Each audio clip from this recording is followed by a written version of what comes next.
When I was in college, I actually was a banker, and I'm not made to be a banker, so... Well, it was actually very depressing to me because I interacted with a lot of people, doing transactions for them, and it just really surprised me as to how much money ruled their lives. Well, I'm always worried about money. Well, that was after the divorce. But yeah, $1,000 in debt, and I wasn't 30 yet.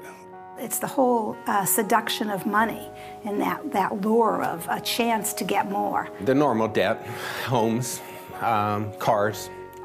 We have contests to see who can spend the least amount of money. And I think one day I actually got down to about $1.50 and that's the whole day's worth of food and everything. Didn't really have much money, and I was constantly struggling. The time I was most worried about money? Well, right now I'm really worried about money. It was a domestic violence situation, and I was afraid that I wouldn't have the income. Wonder where your next meal is going to come from. Pray that everything's going to work out all right. I always worry about money, whether I have enough, whether I'm spending too much. You got to make money. There's just no way around it, and you got to do what you got to do, short of illegal things. I think that if money hadn't been an issue, we would have totally been okay. The questions I have about money? If I had any questions about money, what would I like to know? What is the actual worth of $1 these days?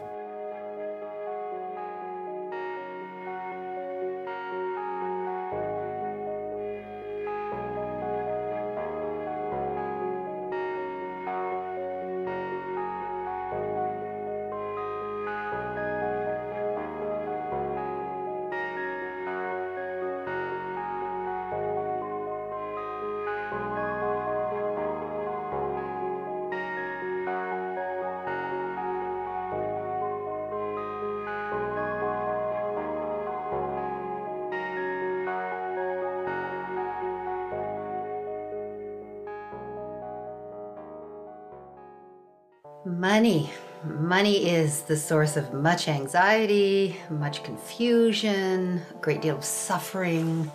Money makes the world go round. That's the one that everybody knows. Money is a tool to help people live a better quality of life. But somehow it's become the all in all. People think that money is life in itself. The standard view is that if you get richer, you get better off and you're happier. Well, it turns out not to be true. People's absolute standard of living, once they're above poverty, is pretty weakly related to happiness. I'm going to make a rough claim that about 95% of family feuds, problems, breakdowns, are about money. And I'm probably conservative. In America, to have $1 million means that you're successful. I mean, but what does that really mean? Why is that? What's so special about money? Why do we deal about money as basically the breakdown in the family? Why is it so frequent? Our relationship with money is so troubled and so upsetting, and it is not just for people who are trying to make ends meet or who feel marginalized, but even our global billionaires are completely freaked out about money all the time. So having more money doesn't really resolve these problems we have around money. Understanding the dollar. That means more than knowing what a dollar bill looks like or what a silver dollar is. For the first time, essentially the entire world, willing or not, subscribes to the same set of economic rules. The money system went global, and it began to disorder every local ecosystem and every local social system on the planet. At the bottom of all the rules is the rule that making money is always more important than anything else.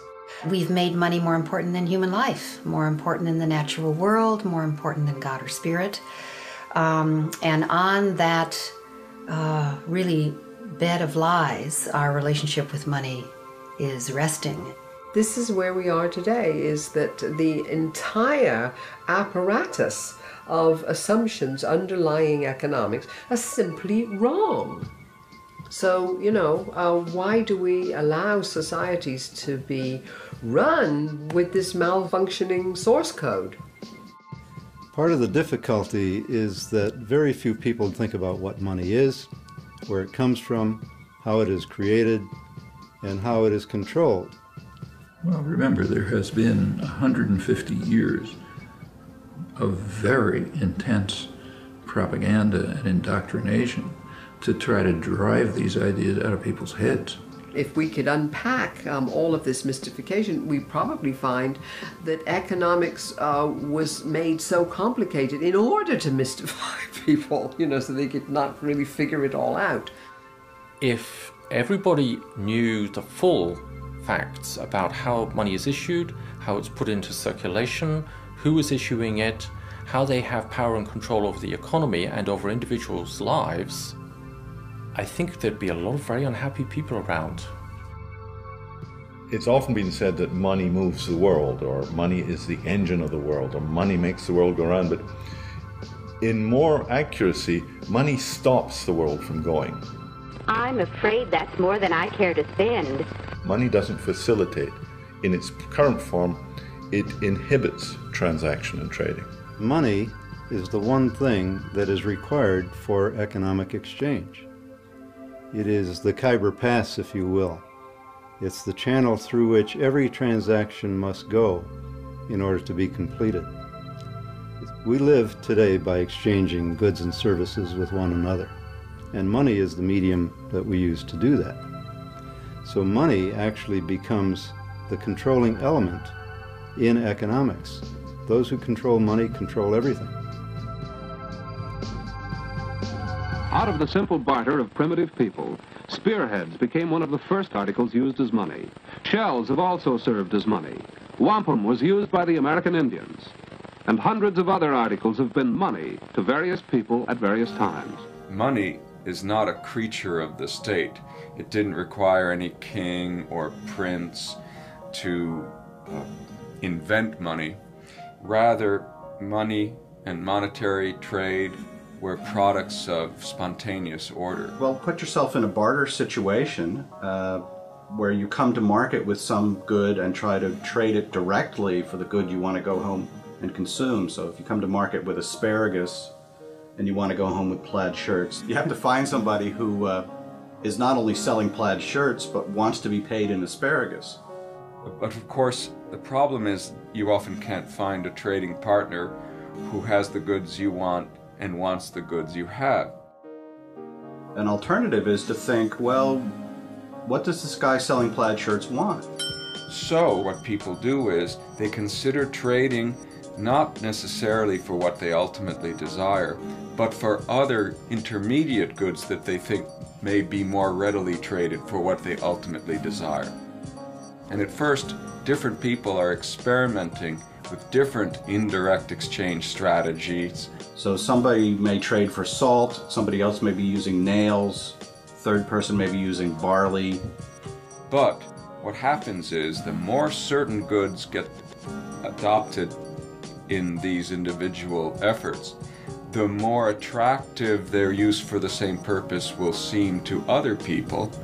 Consequently, there can be a snowballing process where eventually a small set of goods, or even just one commodity, seems overwhelmingly more attractive and becomes universally adopted. And when you reach a commonly accepted medium of exchange, that's when you've got money.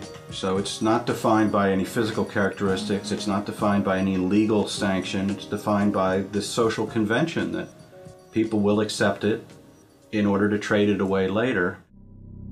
In the course of human evolution, societies have used countless different things as money. Is it possible that what a society chooses as its money can affect the behavior of its people? The classical, the conventional way of thinking about money is that it's a passive medium of exchange that is being used as a convenience to make exchanges between people, and that it doesn't really affect either the kind of transactions that are being performed, it just makes them easier, or the relationships between the people that are using that kind of money. Both these things happen to be proven wrong. Different kinds of money do have very different properties. And one of the key properties is the level of abundance or scarcity of the item that's being used as money. If it's abundant, you will get a proliferation of trade. People will be able to exchange their goods and services fairly freely. If money is scarce, you create a very serious problem because you prevent people from actually being able to exchange goods and services. We have a number of studies now that actually demonstrate very clearly that depending on what one uses as a medium of exchange, the relationships between the people are different. That's a huge, huge implication right there. There are different kinds of monetary systems, and some promote very socially responsible behavior, and some promote very antisocial, destructive behavior. My view of money in any society, not just modern society, is a projection of the collective unconscious of that society. And the sign, the proof of that, is that every society takes its own money system for granted. If you try and find out what people think money is, you will be mystified and amazed. It's a confusion, it's inaccurate, it's absurd, it's superstition, it's myth, it's religious, it's crazy. Most people haven't an idea, they just use it. Perhaps it'd be more accurate to say it uses them. In fact, it's impossible for the human mind to grasp the total amount of money that has been required to build the America we know today. Where then does all this money come from? Now we're getting to the point that is news. Most people have no idea where money comes from. A lot of people believe that it's the governments that create the money. I'm not sure of the exact authority under which more money is released. I know the executive has some power over it. You know, as long as when I cash my paycheck, it's there. That's all I'm really worried about anymore. It comes from a big factory. Okay. They make it? It's, I don't know, created by the government to control us. Well, it'd have to be done by the government. I mean, that's what you would expect anyways. Whether or not it really is the government is a different story altogether. Conventional money is not created by the government, as many people believe, and is not even created by the central banks. Although they do part of it. But it is actually created by the banking system. People see these films about the U.S. Mint and the government printing office, and they see these sheets of dollar bills being run off the printing presses. And so they think it's the government that's printing money. But this is not the real source of money. The real source of money is banks. The banks have a complete monopoly on the money creation process. So the public are not actually involved in it at all, directly or indirectly. The Federal Reserve is a private institution owned by commercial banks who are members of the Federal Reserve System, which includes all the nationally chartered banks. Most people don't realize that the Federal Reserve is a private corporation and is for profit. And in fact, Federal Reserve, it's neither federal and it's not a reserve. In 1910, a group of top American bankers met on Georgia's Jekyll Island to discuss ways of stabilizing the country's banking system. Congress passed the Federal Reserve Act in 1913, giving this private corporation a monopoly over issuing the nation's money supply. How then did the power to issue something as fundamental as money fall into private hands? Initially, you could think a bank was about storing people's gold. So you come in, you store your gold at the bank, and the banker gives you a gold certificate and says, you have such and such amount of gold in my bank. Now, the basis of the paper money systems was when you could start trading those pieces of paper. Let's say you have some gold that you want to keep safe. You put it in a bank, and the bank gives you a paper receipt you can redeem later for your gold. You can now trade that piece of paper in place of the gold, as long as others are also able to redeem it for your gold. The good name of the bank on the paper note assures people that behind the piece of paper is a piece of gold waiting to be redeemed. Soon, as the people's confidence in the bank grows, rather than cashing in the receipt, the person receiving the paper simply trades it again. the paper may end up being traded many times before being redeemed for the original gold in the bank. And banks discovered that when people started paying each other with claims to the coins in the bank's vault rather than taking the coins out, that the bank didn't really need to keep all the coins in the vault in order to have enough to actually pay people who did come and want the coins. The banker realizes nobody's coming to take the gold. Gold's just sitting there. So instead of just putting out one piece of paper that says, you know, there's such and such amount of gold, you can put out a lot of pieces of paper given the fact that nobody is coming and taking the gold. And you can lend money. And the basis of that loan is the trust that people have that if they want to come and get the gold will be there. Money in the bank is not actually wealth. The only thing that makes that system work is the fact that nobody actually does come to get the gold. Now, if everybody said, you know what, I'm going to go get my gold at the bank. If everybody went and got it, there wouldn't be enough gold for everybody. You often had bank runs and bank panics. When people would have a lack of confidence in a particular bank, they would take those bank notes to the bank and demand their gold and silver. And with fractional reserves, that bank would quickly run out of the reserve metal and have to close its doors. So that's fractional reserve banking. The coins in the vault are a fraction of the claims that could be made for them. The reason the bank did it is because they were making money off of earning interest, off of those loans that were promises that there was gold in the bank. As people's confidence in the bank and its receipts continues to grow, banks soon discover an unexpected way to earn profit. A bank can print a receipt for gold that does not even exist. They can then loan that receipt to someone on the condition that they pay it back with interest. While the bank takes a risk by having less gold than the outstanding receipts, there is an almost unlimited potential to make profit off charging interest on loaning gold it does not even have. If people catch on that there isn't enough gold to redeem their receipts, they will all go to the bank at once to get their gold. If this happens, there will be a bank run. The bank will fail because it is caught without enough gold to back up its receipts. In 1934, in an attempt to prevent further bank failures, a series of banking reforms slowly took away people's ability to trade their paper money in for gold or silver. In 1971, Richard Nixon removed the last vestiges of this convertibility. Today, our money can no longer be redeemed for gold or silver.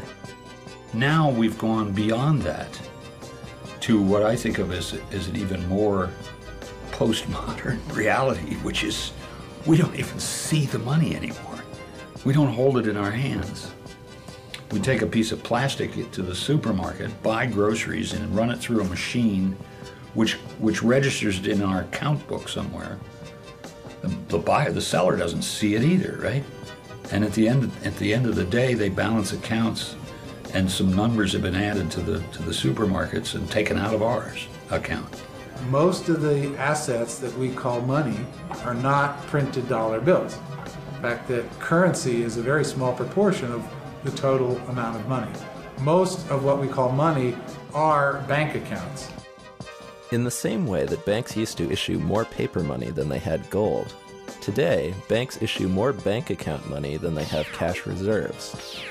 It is these bank account balances that make up about 97% of what we think of as money. If a landlord wants to know how much money you have before you sign a lease, you would show them an account balance and not a suitcase full of cash.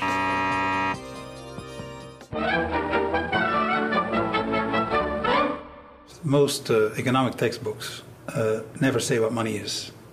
They just say what money does. They describe money by its functions. They talk about things like medium of exchange, standard of value, store of value, or the classical ones. These are all things that money does. Money lives in a different space, in fact. It's an agreement. A lot of people think money is something that's tangible, real, and that you can pick up and handle. That actually isn't so. Money is basically an idea, And it's an idea that you owe someone something or someone owes something to you. And that idea can be symbolized by an account, where your account goes up and mine goes down, or vice versa. Or it can be symbolized by an exchange of paper currency, or an exchange of coin, whether it's gold, silver, or copper, or whatever. But those are all symbols. It's not actually money. Another misconception that people have about money is that money is a thing. But in today's world, money is simply credit, which means it's an information system. And the question is, what kind of information does it convey? It's information about claims against the economic output. You have a bank account that says you have $1 million. You know, it's nice to say I have $1 million, but what really makes it nice is that you can buy $1 million worth of things that you want to buy. So if money is nothing more than information about what we owe each other, how does the money we use every day get created? Money is created through a process of bank loans. People, companies, governments going to the banking system and borrowing money. So every dollar, every national currency you've ever seen is someone's debt. For every new dollar created in the monetary system, you have a corresponding debt. That works both for the Federal Reserve dollars themselves and for the bank deposit dollars that are based on them. Money is issued whenever someone takes out a loan from the bank. So if I walk into a bank and I want to borrow $500,000 to start a business, and I've got a good business plan and I've got customers, then the bank, assuming they agree, will give me $500,000 to start my business. There is your money, and this is your payment book. Thank you. Now, most people, if you ask them, will say, well, that $500,000 comes from somewhere else. It comes from someone else's savings. It comes from investments. That's actually not true. When I say money is issued as debt, I mean they don't get that money from anywhere. They actually create it out of thin air and create a credit in my bank account, and poof, there it is. John Kenneth Galbraith, in his book Money, Whence It Came, Where It Went, says this. He says, "The process by which money is created is so simple that the mind is repelled." And it's true. When I tell people how money is created by banks simply by making ledger entries, they just can't believe it. The private banking system literally creates our money out of nothing and loans it into the economy. The only way new money can get into the economy and ultimately your pocket is via a bank loan. This means that every dollar you have ever seen is someone's debt to a bank. The simple fact is, and it's an uncomfortable fact for many people to realize, that if all the debts were repaid, then all the money supply would simply disappear. There would be no money. And that would mean a complete and total collapse of the economy. If everybody were to reimburse their debts, if that were possible, that everybody does reimburse their debts, there wouldn't be any money left. In fact, there's more debt than money available. And the reason is that interest is not created. The catch is that they want more repaid than what they've given me.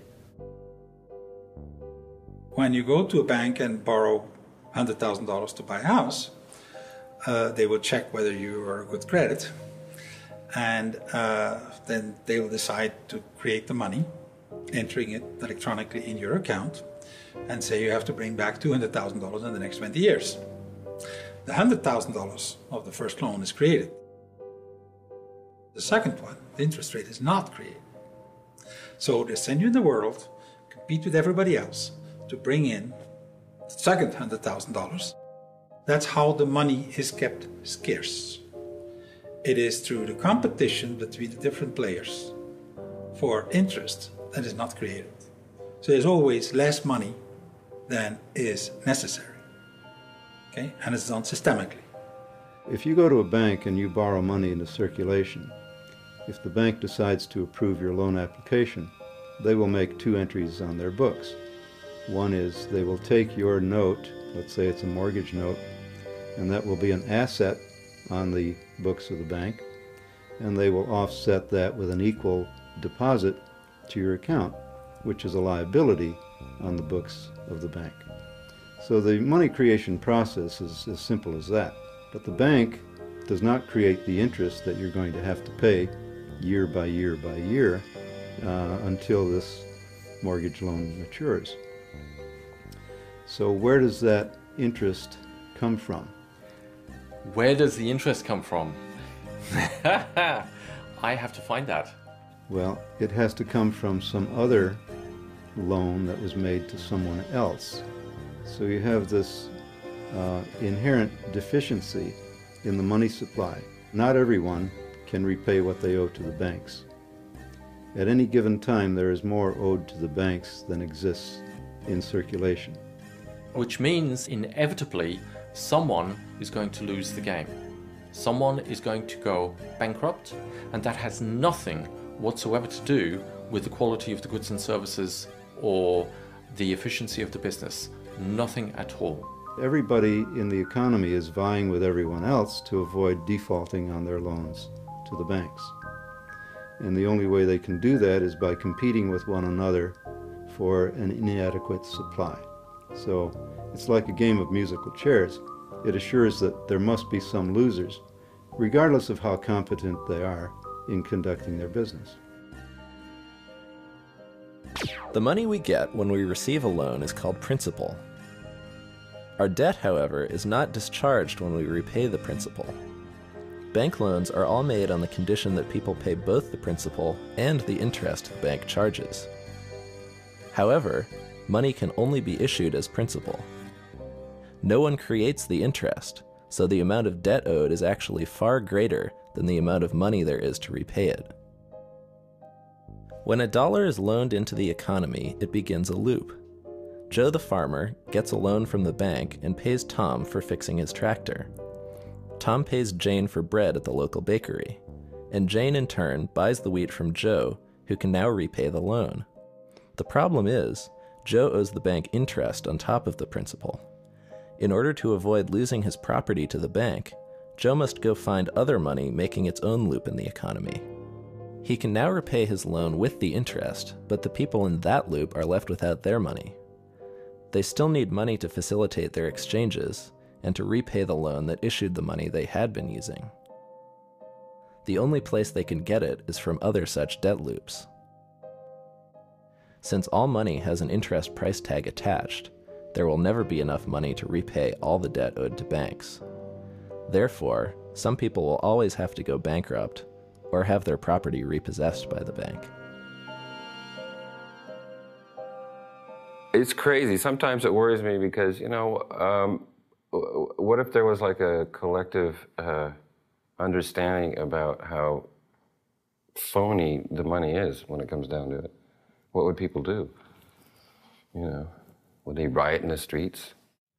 Who's propagating the illusion behind the money?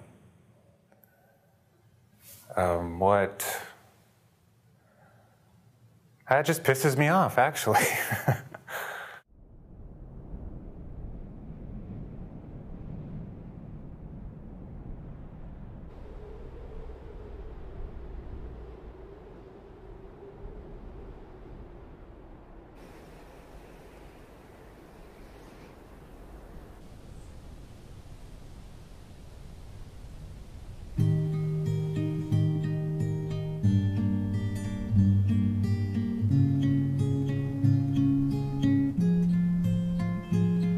Whenever it rains, the trees direct a certain amount of the rainfall to the bark, and this bark is set up in these elaborate patterns to direct rain all the way around the tree.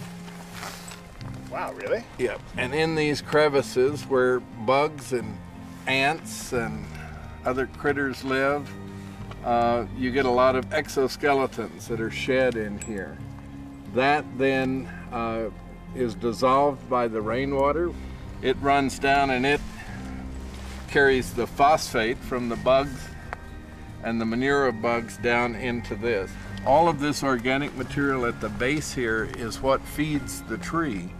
So it's like a constant recycling of the material of life back into life. Well, I don't think economics are related only to humans at all. It's very easy to see nature as an economy. Nature creates value constantly for the benefit of all its membership, and that's what I think economics are really all about.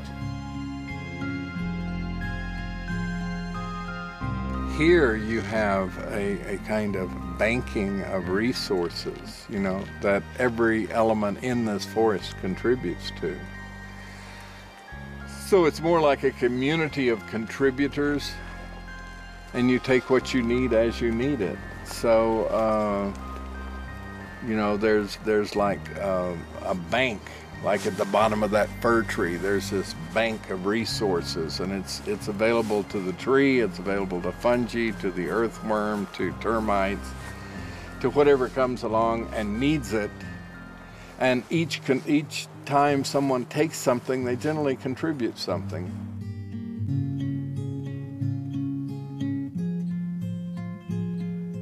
There isn't that kind of profit motive or interest or any of that in natural systems.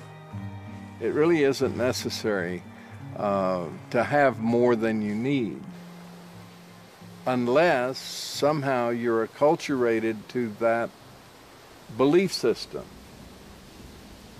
So there's a kind of scarcity boogie bear in human culture that always has us feeling as if there isn't enough or there's not going to be enough. So we've got to gather as much as we can and store it where no one can get to it and steal it from us or rob us or whatever.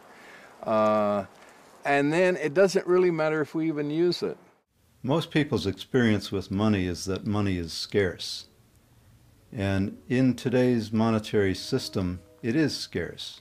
These cultural lies on which our relationship with money rests and is rooted is really governed almost completely by the most insidious and tragic lie, which I believe is the lie of scarcity.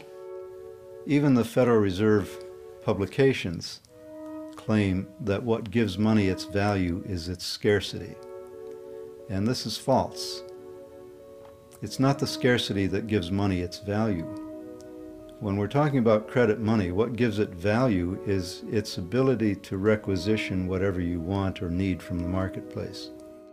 We actually swim in a set of unexamined, unconscious beliefs.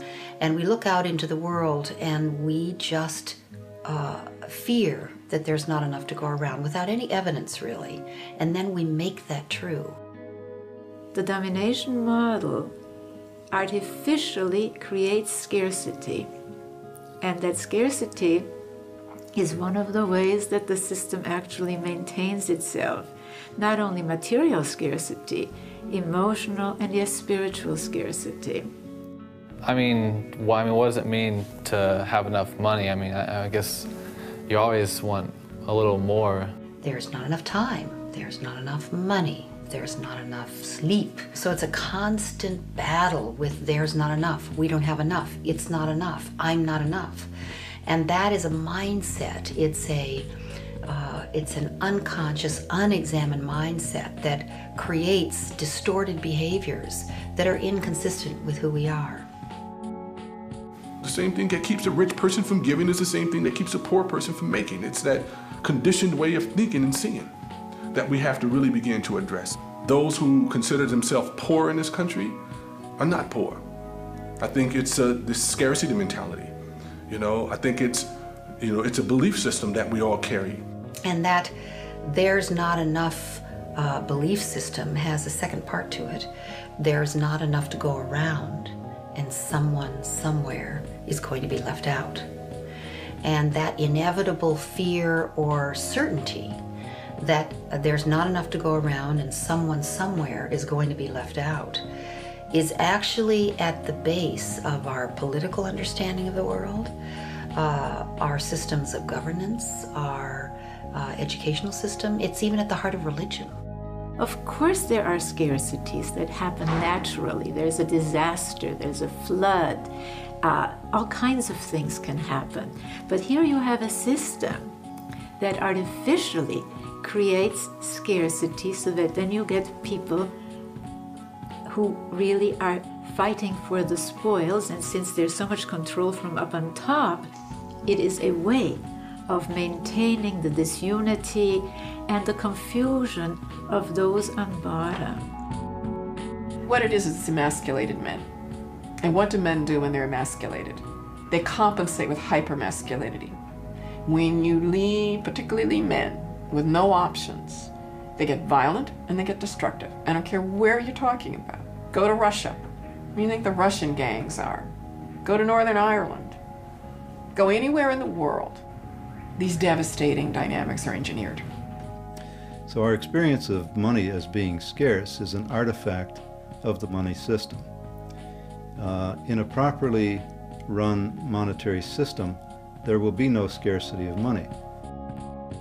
There's not enough to go around and someone somewhere is always going to be left out gives us this very difficult and unfortunate permission to leave people out. Because if someone's always going to be left out, then it's your job and my job to accumulate more than we possibly could ever use or need, to distance ourselves from ever being one of those poor people who gets left out.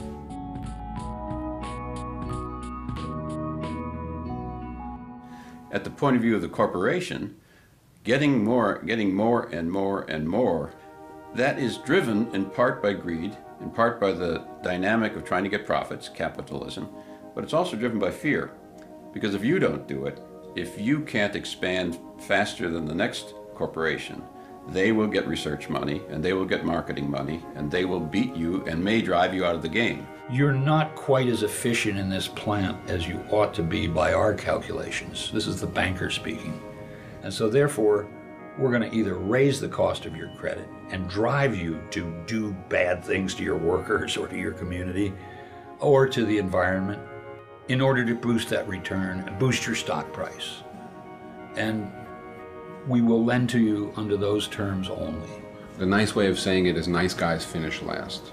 If you're callous to the effects on others, you have a potential to rise. The odds are that you can compete your way up. If you care and are socially concerned about others, you're at a tremendous disadvantage. So I think the competitive dynamic that we have does sort of weed out a set of people for success. But I would say that what it weeds out for success is not competence, not creativity, not intelligence, but callousness far more often. Well, I think if you look at how economies actually function, they function with both competition and cooperation. And so I think both can coexist. We have probably leaned more toward competition, and I think we could use more cooperation. But I think either one in its extreme can be dysfunctional. Competition does have its place in urging us to our highest level of performance and fulfillment. But health is dependent on cooperation. We don't have the liver competing with the heart for blood and for nutrients. There is this inherent cooperation that leads to the health of the entire entity.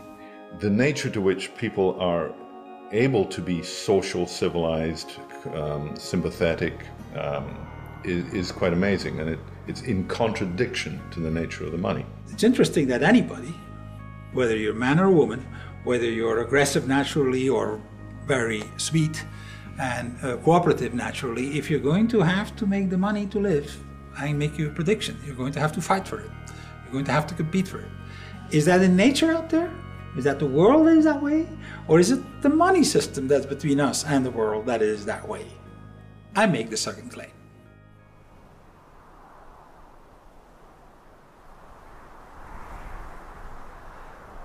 A lot of diversity here. We're starting to see a whole different array of plants come into being. So there's some lupins here. There's some strawberry, small wild strawberry.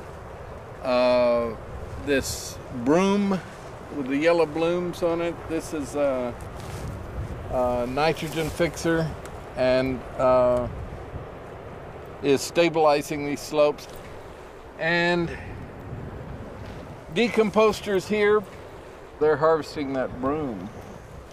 So what are these ants doing for the whole situation? Well, basically they're breaking carbon down. They're taking carbon, gathering it together and breaking it down.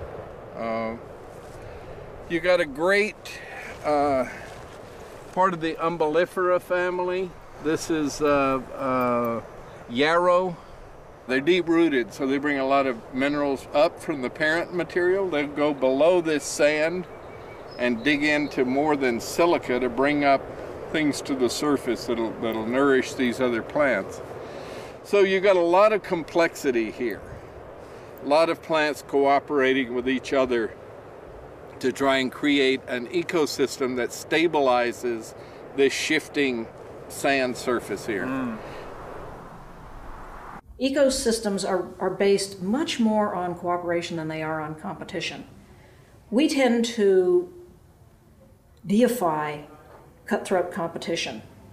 And there is some competition in nature, but there's much more cooperation. Species move from competition to cooperation because they discover the economic value of cooperating. It is cheaper, more efficient. All you have to do is look at our Pentagon budget and see that a tiny fraction of it would really develop countries that we've been leveling instead. Very much more cost effective to make friends of them than it is to keep them as enemies.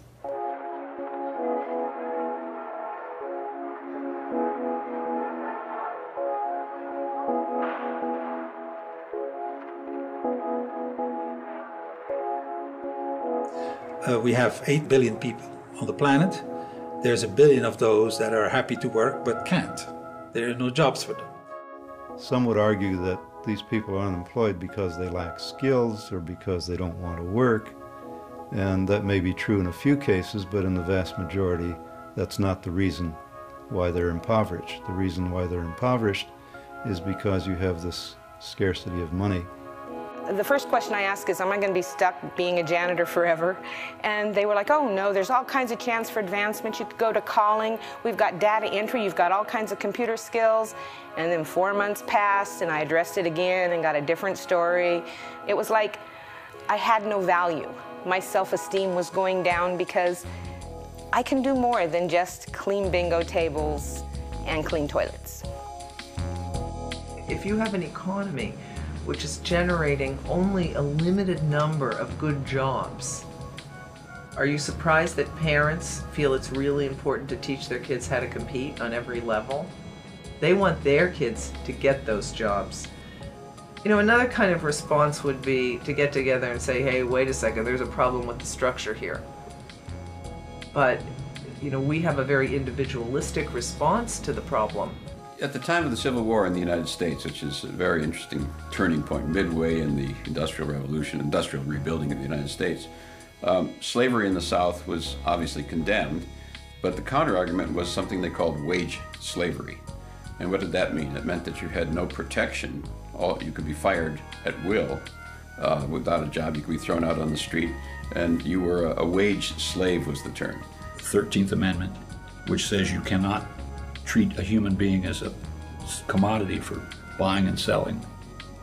And the new economics is you can no longer buy or sell labor, but you can rent it. So the wage is you're renting somebody. The word job was invented in the Industrial Age in England. It didn't exist before. And it describes a pile of things that one does for money. Work is a very, very old concept. And work is something you do because you're passionate about, or because you're good at it, or because that's what you love doing. A job is specifically something you do for pay. Pay in national money, to be precise. Tell me, why are you interested in this job? I need a steady job, Mr. Wiley, with a chance to go places. People like Woodrow Wilson and Abraham Lincoln said that if America became that sort of society, the society in which everyone became, the vast majority became wage laborers or wage slavery as they used to call it, we would lose the freedoms that made America great. If you, say, were in such conditions of duress, you know, that you just couldn't survive except by being a slave, you might sign a contract that says, okay, I'll be your slave. That's by your own free will. I mean, are we going to take that seriously? You know, under some pathological assumptions, I suppose. We live in an economy which takes 80% of each new generation and educates that 80% to obey orders and to endure boredom, and stifles their creativity, and stifles their capacities, and curtails them. They are systematically crushed by a system which does what? Which fills slots. And 80% of the slots need people who just do rote, tedious, repetitive labor, at least at work, and therefore are acclimated to doing that. Most of my jobs I've never really liked. I've never said, this is great, I can't believe I'm getting paid to do this. Yeah, there was a job I really, really despised, but the money was really good. It wasn't the job that I wanted, you know, and my daily life and my work experience was just not making me happy. I mean, you could say, you know what, this is a terrible job, I don't want to do it. It's a free market, you have total choice to not show up under these terrible conditions. At the same time, if you don't, little problem here, you're not going to eat, and your family isn't going to eat. And that's why people do it. Yeah, I really hated that job. I think many of us nowadays feel the way Charlie Chaplin role modeled long ago, like cogs in wheels, that we're stuck in the machinery of our economy, that we have very little choice. We have to work a 9-to-5 job and watch a little TV and go to bed and do it all over again. I want to have a more rewarding experience, I guess, with life, and based not just to make money and to say, oh, this year I made 10,000 more than last year. I think that this whole idea of a middle class in this country is ridiculous. There is no middle class. There's no such thing as that. You know, they're the working poor too, because their whole lifestyle is financed to death. They have the big, beautiful house, the 2 lovely cars. They're putting their kids through college. But if they get fired from their job, all of that stuff is over. I've always been kind of a cynical person, so I guess to me, doing jobs to just support yourself is just pretty much what life is about. It's that we do the work we do so often simply for the money. Now, since we're all chasing this money around, it utterly patterns our society. So hardly realizing it, they come into their purchasing stage and are off on a wild, non-stop ride.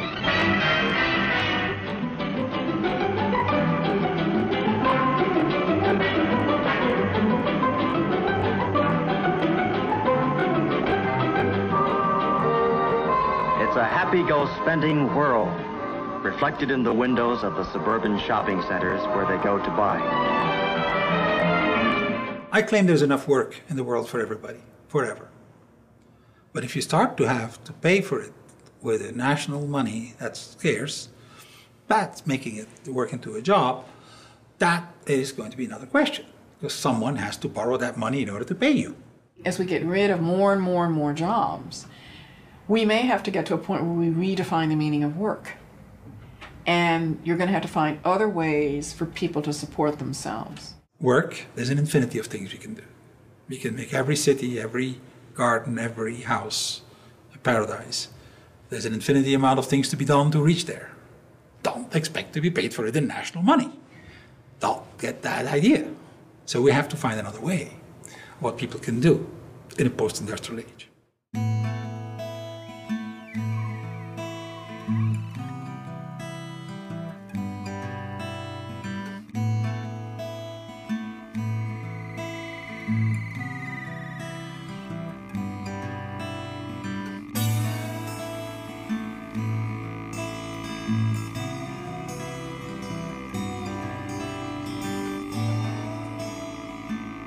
One of the things about local currency, I think that a lot of people are embracing it because they're starting to understand more about our federal economic system.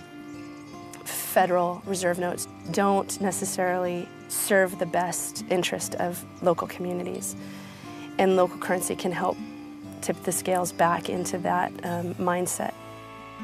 For some people, if they have river hours and they don't have federal money, we felt like, well, that's fine, we will take them. And it works for us because we have employees here who are willing to be paid in river hours.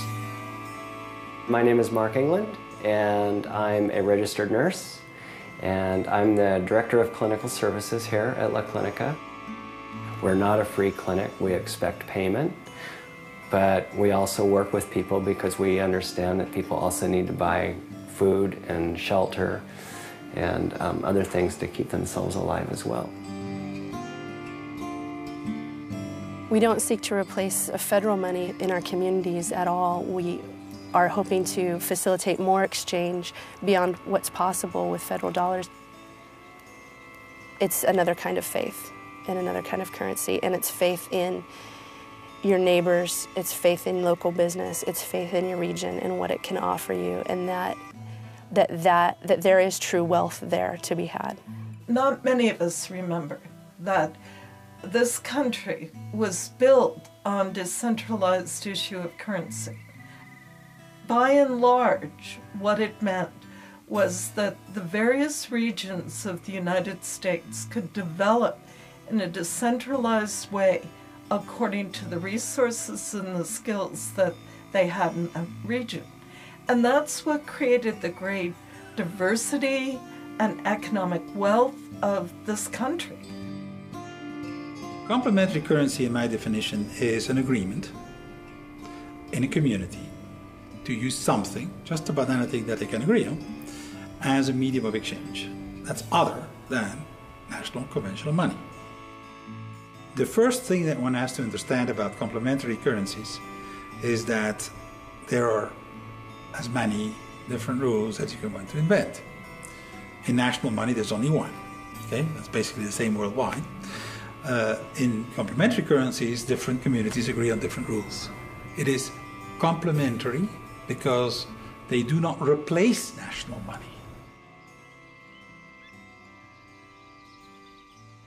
A local currency is something that is issued at the time that it's backed by goods and services in our community. And when people advertise in the River Hours Trade Directory, they actually sign a commitment that says that they are backing in whole or in part that currency with their goods or services that they're offering, and that they're also agreeing to accept in whole or part some local currency. So when you get River Hours, it's backed by people in your community, and that's tangible. Local currency is a way of encouraging people, inducing people to spend locally. And it's also a way to help people to support one another in the local economy when they maybe do not have any money. It's been probably a third to half of my income. Whether it was working for people or just the advertising in the directory and getting my name out, or word of mouth has been huge. Their offerings, their inventory, the money often hits their cash register and then heads straight out of town to the central office in Ohio or wherever. River Hours is hopelessly and happily bound to our community. That value always remains here, and I think people understand that. Alan Watts in the 50s wrote a critique of the Depression where he said, look, the economy went flat because everybody found there was no money. There's plenty of work needed doing, plenty of people wanted work, plenty of goods in the stores, but nobody could afford them, nobody could pay for them because we had no money. And he said this was like going to build a building. And you've got the materials, you've got the tools, you've got the skills, you've got the drawings, you've got the planning permission, you've got the weather, you've got the will. No inches. Damn. We had a bunch of inches, but then big project on the other side of town, they're using all the inches. We don't have any inches because all the inches went over there. I guess we're out of work. Well, that's exactly what we do with money. That's my clearest realization, is that there is plenty of work that needs to be done in this valley. And there are all kinds of people who need work to make ends meet. They need work. They could contribute to the community. There's all kinds of things to do. So we have the work that needs to be done. We have the workers. What is it that's missing? You know, pieces of paper that say, I'll do this for, you know, in exchange for other goods. People are short of and hungry for a tangible way to just plug into a sense of community. And that feeling, that attitude, I believe, is accomplished transactionally through using this currency system.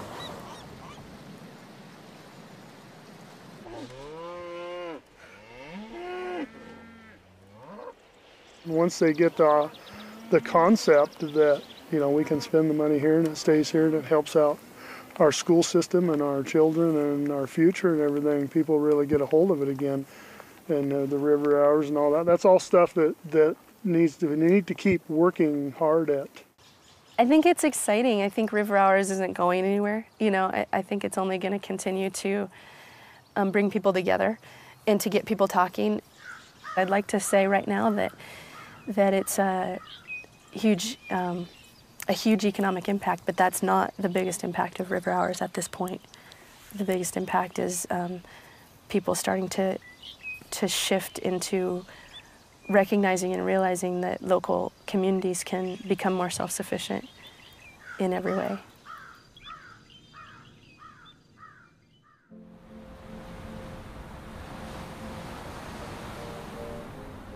And the soil here is interesting because now, you know, this is all dune stuff, but now we've got this humus building up, holding the sand together. You can still see the sand grains in there. But, so these dunes have been established for a while. So they're totally covered in vegetation. Everything has reached a certain amount of stability. All of these plants combined are sharing the rhizosphere with each other. Their roots are intertwined, and they're contributing different things. These plants root associate either with, probably here it's a fungus that can actually take nitrogen out of the atmosphere and fix it on their roots. Can actually fix it so that the pine tree can get it. The pine tree in exchange will, through photosynthesis, create sugars and send it down and feed that to the fungus. So there's this interaction going on all the time that is mutually beneficial. What we're doing is really reinventing the exchange process. We need to mediate exchanges in a different way than we've done before. The debt money system creates money on the basis of interest-bearing debt. It's not debt itself that is at fault. It's the interest component that's attached to the debt. And the interest component does not get created when banks create money on the basis of collateral. Some people are really Luddite about this, and they think, well, we should be back to gold and silver, and that's a metal, precious metal that doesn't change with time. That's all nonsense in my view, just nonsense. And a lot of earnest, good people devote their lives to trying to prove that somehow the world is going to hell because we have these symbolic money rather than the real thing. I would say don't waste your brain cells on that subject. It doesn't lead anywhere, and it's actually quite reactionary if you think about it. We have to start thinking about money as an information medium, not as a substantial thing. It has been merely an information medium for a couple of 100 years in most respects. But nonetheless, we've stuck ourselves with the idea that there's only so much money. That's the core of its reality concept. That all there is so many trillion dollars or euros or yen, and what we're doing is juggling them. comes from you, goes to me, goes to him, goes to her. It's to and fro, and we're juggling with a real thing. Therefore, we are always going to have shortages. How can we mediate our exchanges without creating a pervasive sense of scarcity? Are paper currencies like river hours really the best way to solve this problem? Or are there other, more effective approaches? River hours print their currency. And as soon as you print a currency, you have, in fact, in my opinion, created a problem, because you've created a limited supply currency, which means there's only so much currency as there are notes in circulation. And then you end up with the same problem you have if you have something like a currency backed by gold, which is there's only so much gold. A mutual credit system, there's unlimited currency available in potential, and that's one of its great strengths. In a mutual credit system, each person has an account. And at some times your account may be positive, at other times your account may be negative. Now, it's this allowance for a negative balance that is the fundamental feature of a credit clearing system. This negative balance represents credit that's been extended to you by the rest of the community. My name is Francis Ailey. I'm the president of Fourth Corner Exchange. We are a mutual time exchange, mutual credit exchange system. We have over, as of today, 650 members, and about 400 of those are in Bellingham. I'm Jean Brecken. I offer reading out loud, singing, playing the piano, word processing, writing, and office work. Hi, I'm Lynette Allen, and I'm offering websites, design and development. One of my favorites is I have this great apple tree, so I have a lot of apples that I have sold for time dollars and changed a 4-year-old's concept of where apples come from. And don't come from the store, they come from a tree, and Grandma was very happy that he learned that. In a case of mutual credit systems, the rule is, the game is, I do something for you, I get a credit, you have a debit. The sum of our two is 0. So, in other words, net, we've done nothing. But I have a credit and you have a debit. I, as a seller, may allocate to you some good or service that you need at the time. I get a credit to my account, you get a debit to your account. Your debit means that you owe something to the community of traders in our credit clearing circle. My credit balance means that the circle owes something to me. I've really been enjoying a lot of things. Chicken soup from my friend Mary Stanton. I buy the chickens and she makes the soup. It's wonderful. When with my credits, I can go and get the cookies of my neighbor, and you can work in her garden to pay for your debit. We've created a currency between the 4 of us. Try that to do with dollars. It doesn't work that way, does it? I need to go and borrow it, or I need to earn it, competing with everybody else to get it. Okay. In this game, we created ourselves. In a mutual credit system, everyone has an account. This account can go positive and it can go negative. When Bob repairs Andrew's hotel, Bob receives a credit and Andrew receives a debit. Bob can then use that credit to buy catering from Christine. Andrew works off his debit by providing lodging for Daniel. When Daniel does dental work for Christine, the credit and debit are cleared. No hard cash was needed, and everyone gained something in the transaction. It's like this network. It provides more security for me, just knowing that I'm part of Fourth Corner Exchange. And for instance, during the winter, part of my fence blew down in a storm, and I was able to find somebody, a carpenter, who came up all the way from Mount Vernon and put that fence up for me within a few days. Over the long run, we expect that each person is going to put in as much as they take out and take out as much as they put in. But we allow these temporary imbalances in order to facilitate this exchange process. This is the fundamental function of money. As more people join the mutual credit clearing circle, this process can become more dynamic. Ultimately, no matter how big the circle gets, the value people contribute should remain equal to the value they take out.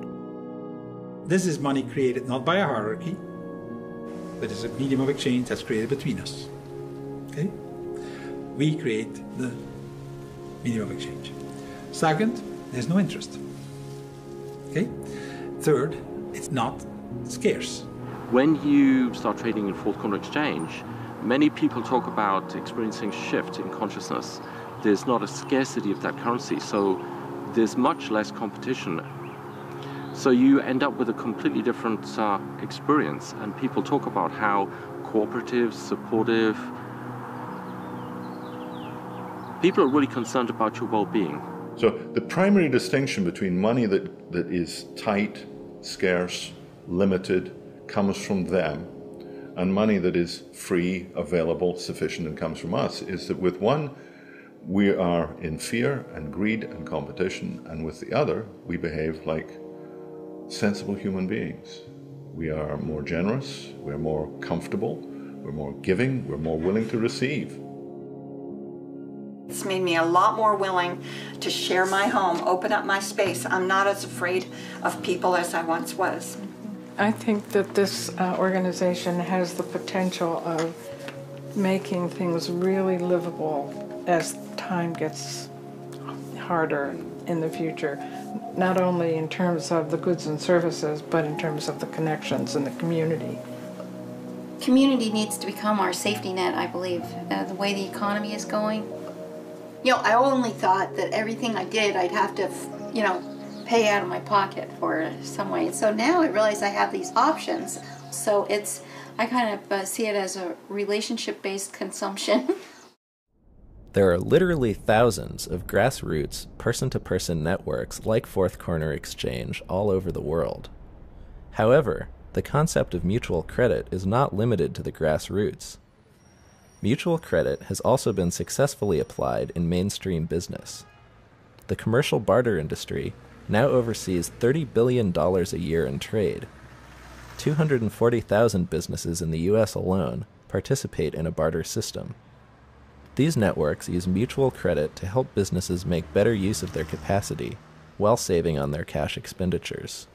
Well, my name's Dave Wallach. Been involved in the commercial barter business as a member since 1972.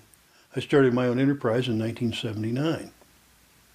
A company called American Trade Association here in the Bay Area.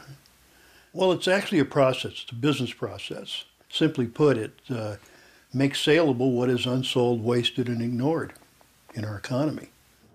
But in my opinion, there's always an empty table in a restaurant, just like there's always an empty room in a hotel, so you need to fill it. And if you fill it by trade, I look at it just like, you know, it was cash, because you're going to order a nice dinner, a nice bottle of wine, and I'm going to spend that. Just if, you know, if it was a good ad somewhere or a taxi top or whatever it was. John's Grill became famous when it was a setting in the novel by Dashiell Hammett, which was The Maltese Falcon. So John's Grill has been in business since 1908. My name is Kaz. That's my nickname. My real name is Richard Kazmaier. I've been in the wine business about 20 years. I was the first organic grower of grapes up here in Sonoma Valley. And we're in the town of Kenwood. And I've been using barter for almost 15 years. Excess capacity in business, simply put, is business that they could do but are not doing. One example would be like a printer. And his capacities are press time. So he's got these presses that he's paid a lot of money for. They're sitting on the floor, and they're running half the time. He's making a profit doing that. But they're only running half the time. That means he's got a 50% excess capacity. All right, this is Club Sportiva. We're a luxury car share club, and as you can see behind me here, we've got some really exciting cars. At Club Sportiva, our members have access to drive the cars, so it's like a timeshare for sports cars. Mario Andretti, the famous Formula One race car driver, is a member of Club Sportiva. Dick Gordon is an Apollo 12 astronaut. He's another member who's been on board since 2003 or 2004. So we joined BizXchange about roughly 2 years ago, and it was really quickly a good fit for the club. And it was kind of an easy decision to join. And I know for our first year we were a very big client for them because a lot of their members found our services to be a good fit. And we did a lot of marketing and advertising through their company, as well as some catering through their clients. So it was a kind of a perfect match that immediately, once the fire was stoked, it was going quickly. You could buy things that you're presently paying cash for. It could be legal service, it could be printing, it could be automotive repair, dental, medical. Thousands of different items are represented. So it makes sense that if they could exchange that excess capacity for goods and services they're paying cash for, that they would make a profit doing that. I'll sell my wine, and then for that, we've had a dentist, chiropractor, electrician, plumber, a roof repair guy, printing of brochures, business cards, silk screening of shirts. We've used a pretty good gamma of services. For the small entry price to get into the network, which I think it was $100, I don't know what it was. It was nominal. It was almost, that shouldn't be even a consideration. It's really more, well, how would you spend your dollars, your BizX dollars, once you start having dollars to spend? And if it's some things you either would spend otherwise anyway, or on things you'd like to spend on but you haven't, it should be a no-brainer. Through the use of bringing this efficiency into the economy and utilizing what has been wasted and ignored, we bring tremendous efficiencies to the economy.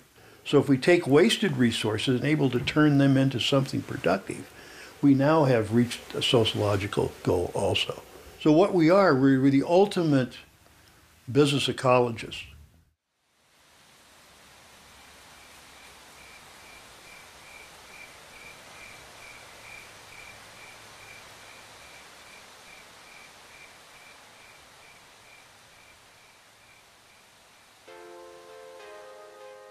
You can't even begin to talk about how do we think like an ecosystem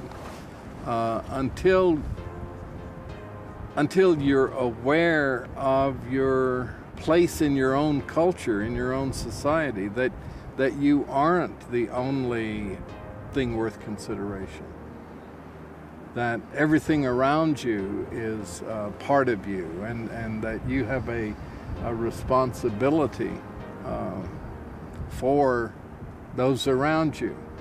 And in order to be aware of your place, you have to look at the place and understand the place, right? And it's, Earth, planet Earth. There is without a doubt a mega crisis that we're facing in the coming years. And the big elephant in the living room is the money problem. And unfortunately, most people who are active in the sustainability movement and the environmental movement don't understand the nature of this problem.